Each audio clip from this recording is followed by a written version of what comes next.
Hola, ¿qué tal? Hoy vamos a hablar sobre los trastornos disociativos. Para empezar, una descripción general son que se caracterizan por una interrupción o discontinuidad en la integración normal de la conciencia, memoria, identidad, emociones, percepción y control motor, resultando en una pérdida parcial o completa de la conexión entre recuerdos pasados, identidad, sensaciones y control corporal, afectando potencialmente a todas las áreas del funcionamiento psicológico. Ahora les voy a platicar cuáles son las subclasificaciones. Más adelante les voy a platicar una por una. Para empezar, el trastorno de la identidad disociativo. Después está la amnesia disociativa. Este se tiene que especificar si es con fuga disociativa. El trastorno de despersonalización, desrealización y otro trastorno disociativo especificado. Y por último, otro trastorno disociativo no especificado. Para empezar, vamos a hablar del trastorno de la identidad disociativo. Los signos y síntomas. La presencia de dos o más identidades de personalidades dentro de un individuo. Al menos dos de estas identidades o personalidades controlan el comportamiento del individuo en momentos diferentes.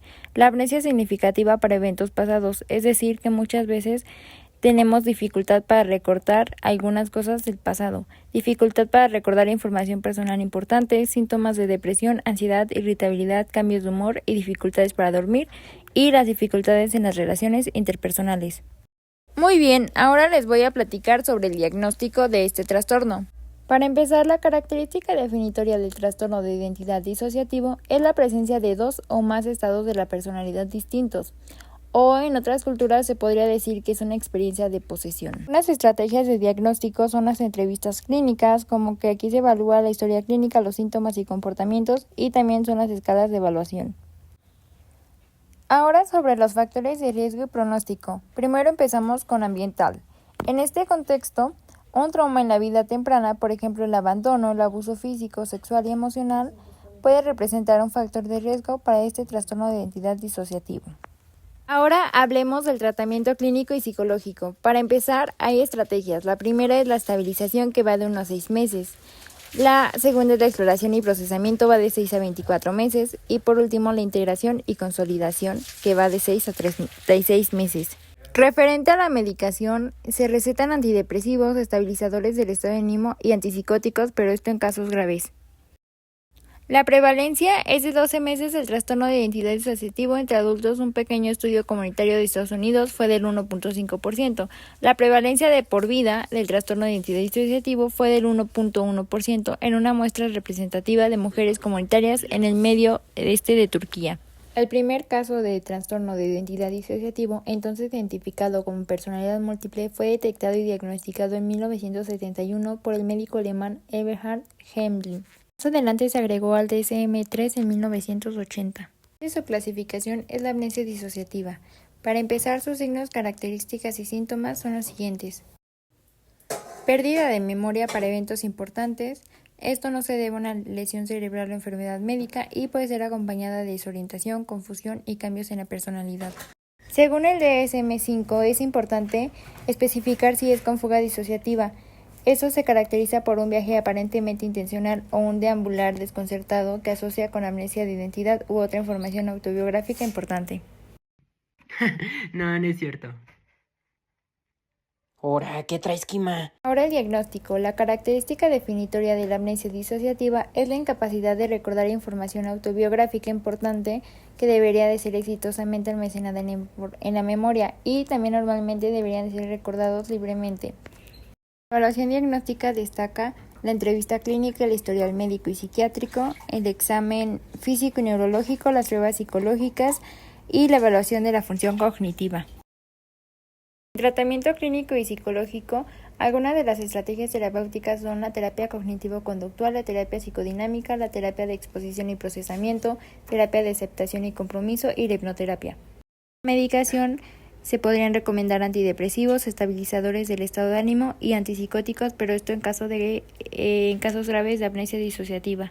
Según el DSM-5 y el CIE-10, indican que la prevalencia de la amnesia disociativa varía ampliamente. El CIE-10 indica que la prevalencia puede aumentar especialmente en personas que han experimentado situaciones de alto estrés, mientras que el DSM-5 indica que en la población general se estima que el trastorno tiene una prevalencia anual de alrededor de 1% a 2.6%. Antecedentes históricos. En el DSM-3 y DSM-4 en 1980 y 1994 se incluyó una categoría específica para los trastornos disociativos. La amnesia disociativa comenzó a ser reconocida como una condición específica vinculada al trauma. Sin embargo, en el 2013 se agregó al DSM-5 en la versión actual. La amnesia disociativa se define y se clasifica claramente como un trastorno disociativo. Bien, continuamos con la siguiente subclasificación, que es el trastorno de despersonalización o desrealización. Para empezar, no es lo mismo. La despersonalización son experiencias de realidad, desapego, un ser observador externo con respecto a los propios pensamientos, sentimientos, sensaciones, cuerpo o acciones. Y la desrealización se va más a las experiencias de realidad o desapego con el respecto al entorno. Característica inicial para diagnosticarlo es que hay episodios persistentes o recurrentes de despersonalización, desrealización o ambos. Estos episodios se caracterizan por un sentimiento de irrealidad o desapego, falta de familiaridad en totalidad del yo del individuo o con aspectos del yo. Como métodos de evaluación para diagnosticar el trastorno de despersonalización o desrealización se encuentra la escala de despersonalización y las entrevistas clínicas estructuradas. Respecto al tratamiento psicológico, existe la terapia cognitivo-conductual, que se va a centrar en reducir los pensamientos y comportamientos que refuerzan la sensación de desapego, y también puede aplicar la reestructuración cognitiva para cambiar la percepción de los síntomas y reducir la ansiedad. Respecto a lo clínico, está el ISRS, ISRN, los ansiolíticos y la neuromodulación, que son técnicas como la estimulación magnética y la terapia de estimulación. La duración del tratamiento depende de factores como la intensidad de los síntomas, la comorbilidad con otros trastornos, por ejemplo con ansiedad o depresión, y la respuesta del paciente a las terapias. La prevalencia según el DSM-5 y el CIE-10 en la población general del trastorno de despersonalización o desrealización se estima en alrededor de 1 a 2%. Esto lo hace relativamente poco común en comparación con otros trastornos. La duración del trastorno. Aunque muchas personas experimentan episodios de despersonalización o desrealización, el trastorno en su forma crónica suele ser persistente, con una duración promedio de años o incluso en algunos casos puede ser de por vida si es que no se trata. Ahora los antecedentes históricos. Bueno, pues el término de despersonalización fue introducido por primera vez por el psicólogo Ludovic Dugas en 1894 y Mayer Gross en 1935. Identificó dos formas de la condición según los sentimientos de irrealidad y extrañeza que se refieren a uno mismo o al entorno, y utilizó el término de desrealización para este último. Ahora les voy a platicar sobre otro trastorno disociativo especificado. Bueno, pues esta categoría se va a aplicar a personas que van a tener estos síntomas o características de algún trastorno disociativo y que van a causar el malestar clínicamente significativo, o puede que afecte en su vida social, laboral u otras áreas importantes del funcionamiento.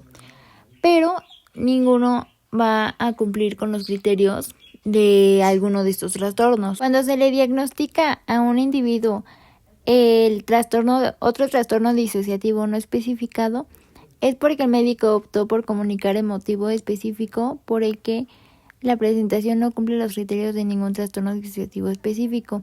Entonces por eso se habla así. Algunos ejemplos que se incluyen en esta categoría son el síndrome de trance disociativo, los estados de posesión o la amnesia disociativa parcial. ¿Qué es otro trastorno disociativo no especificado? Bueno, pues esta categoría se utiliza cuando el clínico identifica síntomas disociativos importantes, pero no tiene suficiente información para hacer una clasificación específica o elige mejor no especificarla.